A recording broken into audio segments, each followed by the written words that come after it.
తెలంగాణలో నాటకీయ పరిణామాలు చోటు చేసుకున్నాయి. ఎమ్మెల్యే కౌశిక్ రెడ్డిని పోలీసులు అరెస్ట్ చేయడం, కోర్టులో హాజరుపరచడం, ఆ వెంటనే బెయిల్ రావడం చకచకా సాగిపోయాయి.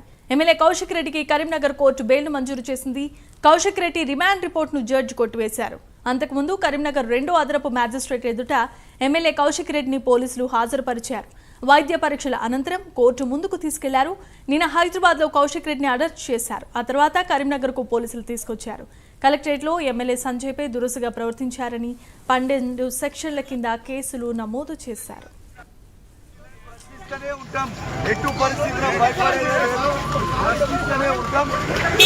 ఆలోచన చేయండి. ఖచ్చితంగా పూర్తి డీటెయిల్స్ గా చెప్తా అని చెప్పి ఈ సందర్భంగా తెలియజేస్తా ఉన్నాను. ఎందుకంటే కోర్టుని గౌరవించాల్సిన పరిస్థితి ఉంది. కోర్టు దాంట్లో కండిషన్ ఉంది, కరీంనగర్ టౌన్ లో ప్రెస్ మీట్ పెట్టొద్దు అని.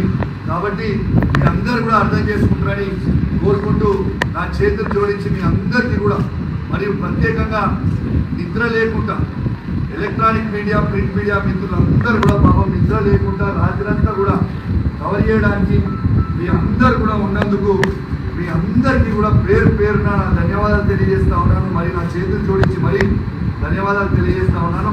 మీరు సహకరించినందుకు మరొకసారి ధన్యవాదాలు. మరియు ప్రత్యేకంగా ఎలక్ట్రానిక్ మీడియా, ప్రింట్ మీడియా మిత్రులందరికీ కూడా పేరు పేరున సంక్రాంతి శుభాకాంక్షలు తెలియజేస్తూ సెలవు తీసుకుంటా ఉన్నాను. జై తెలంగాణ, జై కేసీఆర్. Thank you. నిజంగా డెఫినెట్గా కౌశిక్ రెడ్డి ప్రశ్నించడంలో తప్పు లేదు. అంత మాత్రాన ప్రశ్నిస్తే 3 కేసులు పెట్టారా?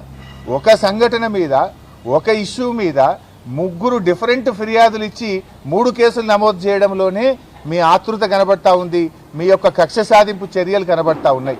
ఒకే కేసులో 3 ఎఫ్ఐఆర్లు పెట్టి ఆ రాత్రిపూట అరెస్ట్ చేసి రాత్రంతా పోలీస్ స్టేషన్లో పెట్టడంలోనే ఇది కేవలం రేవంత్ రెడ్డి గారి ప్రోద్బలంతో, రాజకీయ ప్రేరేపితంగా, కుట్రతో ఒక్కరోజైనా కౌశిక్ రెడ్డిని జైల్లో పెట్టాలనేటువంటి ఒక పగ, ప్రతీకారంతో జరిగినటువంటి అరెస్టే తప్ప ఇంకోటి కాదు.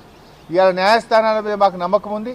న్యాయస్థానం కౌశిక్ రెడ్డి గారికి ఈరోజు బెయిల్ ఇవ్వడం చాలా సంతోషం.